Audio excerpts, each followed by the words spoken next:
Hello everybody and welcome your faces back to Crypto Jet, where today we're going to be talking about Solana. So basically, the last few times we talked about this coin, we did discuss the possibility of a nice upwards trending sort of bullish triangle formation forming. Now this wasn't quite the clearest because I'm not sure about the validity of the bottom of the triangle, but you could plot this whole area right here as a zone of rejection. So basically the price got rejected from this zone 4 times in the recent times, and by recent I mean since April 2021.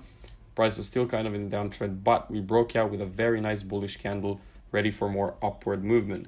And what do you know, a few weeks later, is there an end to this chart? Whoa, it's still, yeah, so we crossed the $200 line, and I believe that there will be massive profit taking at this point.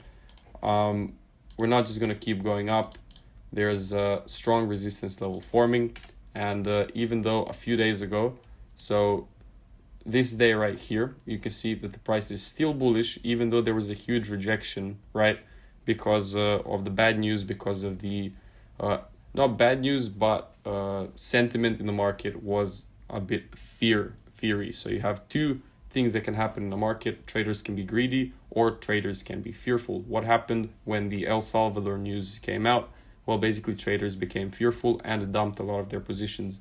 Now, this did not affect Solana that much. Obviously, we kept going up, but we did find strong resistance above the $200 mark, so around the $220.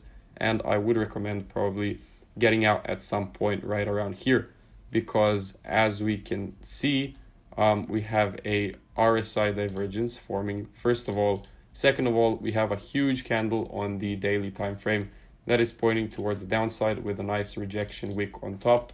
And if we look on the weekly time frame, we've sort of established a rejection. Now, the most important thing is how it closes tonight. So if this candle closes like this, it's a sign of somewhat of a resistance forming around $200 level, and we may actually go down beneath it.